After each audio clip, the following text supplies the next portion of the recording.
It's October 31st. It's Halloween on Lucha Review. And in tonight's main event, I cannot think of any finer opponent than the icon of monsters himself, the one and only Count Dracula. Luchadors, I ask that you join me as we go to Transylvania and we take on the Prince of Darkness, winner takes all. And if we survive, if we see the sunlight the next day, don't feel too comfortable, because we have another vampire that we gotta knock out. We've got Christopher Lee as Count Dracula in a Hammer horror called Taste the Blood of Dracula. It's Lucha Review, it's Halloween. Grab your wooden stakes, grab your holy water, and brace yourselves. Tag yourself in as we take on the nerdy and dirty.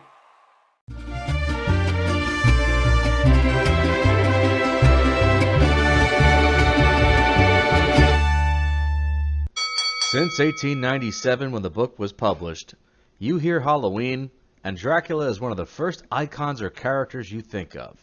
So, it is fitting that he be the star of the first Halloween episode of Lucha Review. And I'm going to get this out now. For all of you pricks who need to feel smart by telling us how the book was better, I give you this. Because I've read Bram Stoker's Dracula, or at least tried to, and the book isn't really a book. It's a collection of letters exchanged between the characters, and any thrills or chills you're hoping to experience are replaced with bullshit like this. Dearest Mina, I fear that my time here with the Count has not yet come to its end. Even after 2 weeks of wandering around the castle like a child looking for the wardrobe to Narnia, I still have yet to discover what he's hiding in the West Wing, as it's strictly forbidden for anyone to enter. And the Count has not yet detected how bored to death I am of hearing how heartbroken he is about the Kardashians ending their reality show. To be clear, this is not an actual letter in Bram Stoker's Dracula, but it may as well be, because that, at least, would have made the book more interesting for me to read. Recognizing this, Universal takes a few liberties and places focus on Renfield's descent into madness. Jonathan Harker is in the movie too, but he's really more of a supporting cast, with Mina and Van Helsing being more vital to the story's completion, as we all expect. Before we get there, however, we sit beside Renfield as he observes the horrors within Dracula's domain. The absurdly large bats, the magical doors, the teleportation, the presence of armadillos, a species not even native to this land. And we also feel his pain. These surely were the primitive days of stunt work and special effects, because this is a real injury, sustained for the sake of the film, and this poor motherfucker hopefully only needed one take. Renfield, now cracked, returns to England with Dracula hidden in a box of dirt. And he's the only man to survive this perilous storm on the high seas, and we'd best be keeping this movie at 75 minutes, so to hell with acting. You assholes can read the news to see he's been locked in the loony house. Renfield begins to resemble a bottle of 19 crimes, and is placed under the care of a bumbling orderly who looks like the milkman from the Heathcliff cartoons. By the way, he's the only character in the movie that even tries a British accent. Dracula soon meets Mina and Jonathan, and it isn't long until Mina and her friend Lucy are fascinated by Dracula, along with his accent and grandiose tales, because this flapper girl is tired of whiskey and hoagies and coal dust, and wants to know what it's like to live in a real castle. And they would have gotten their wish, too, had it not been for that lousy Van Helsing. As we all know, Jonathan will need to rely on Van Helsing's knowledge of the forces of evil if Mina is to be kept away from the vampire's embrace. Over the years, when it comes to iconic films and characters, I've concluded that some of them were major successes simply because they were there first, and I think I'd put Dracula on this list.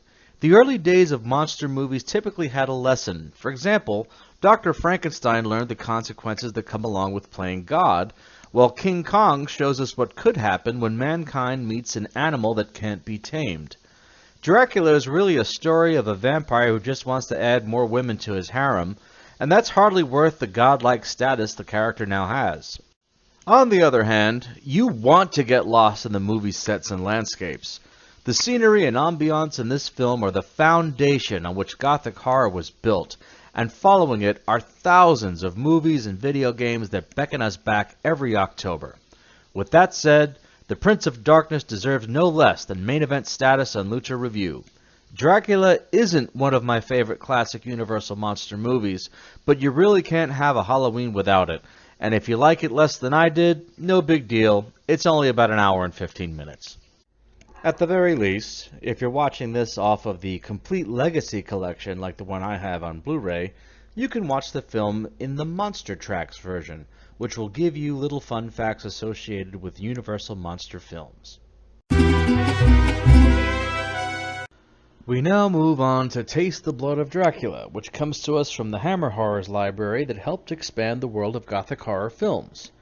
The story begins with Veruca Salt's dad, who's tossed from a moving stagecoach after trying to sell a snow globe to a mentally unstable man. It could be worse, I guess, because the chocolate factory would kick his and his daughter's ass a few years later. Veruca's dad comes to a few hours later, and while he's scurrying around the countryside to find shelter, he finds this. Surprise, everybody! Dracula's already dead within the first 3 minutes of the film, before you even see the opening credits. I had to check the Blu-ray display to make sure there was another hour and 45 minutes left of playtime, so let's press on and let's see what follows. Dracula's blood dries up into a dark red powder, much like the colored powders Batman and Robin had to sort out when they saved the United Nations in 1966. We then meet Alice, our protagonist, who has a rocky relationship with her father. Yep, it's over a boy.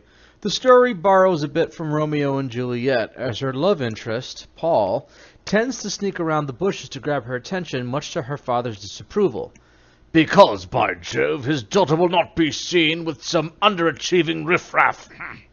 The father forbids her from mingling with Paul, and then tells his wife that she can take the dinner she made and stick it up her ass, because he has what he calls charity work, to be done a few miles away, on a Sunday night. Get your filthy hands off me, you bloody street urchins! Blimey, these children should be home, practicing piano. I bet I can get them off of us. Wait a minute, hold on. Isn't this how you get rid of the annoying kids in Assassin's Creed 3? Is this where the game got the idea from?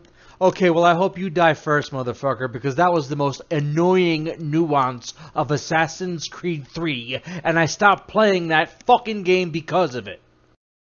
Surprise, surprise, the charity work really means a visit to a brothel. Even when this brothel is only open to the rich and powerful, the VIP treatment no longer seems to satisfy. For these men grow tired of hearing these hookers crow on about their children's croquet lessons, by God. Their host, Felix, promises something new and exotic. It's an Oompa Loompa that's escaped from the chocolate factory, and she now dances with a snake to make ends meet. The show is ruined by Lord Courtly, who's rumored to be so good in bed that the brothel employees pay him. Rumor also has it that his father disowned him for worshipping the devil in the family crypt.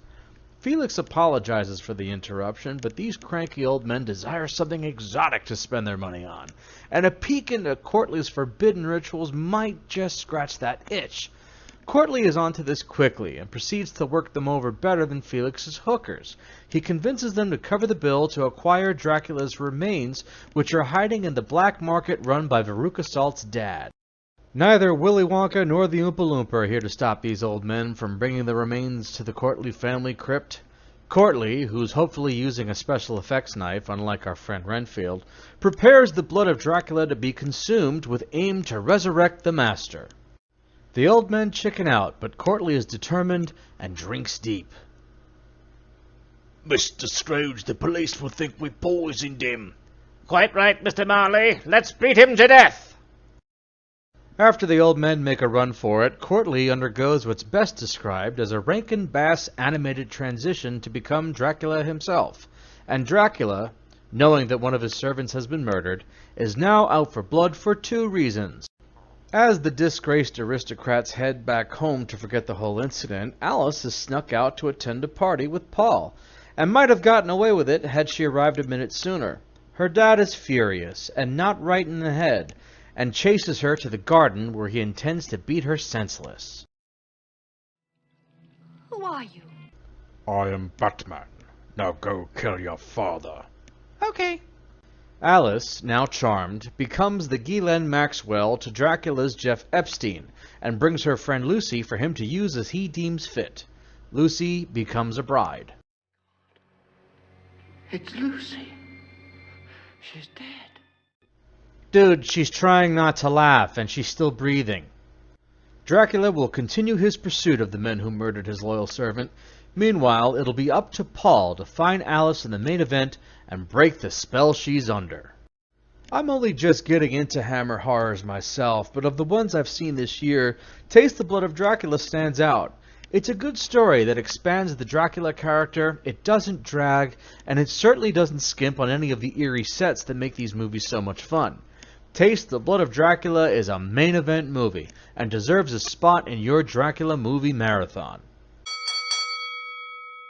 That'll do it for this year's Halloween season on Lucha Review, and if you have a favorite Halloween go-to film or video game, feel free to tell me about it in the comments below. Otherwise, thanks for tagging in, and I will see you next week.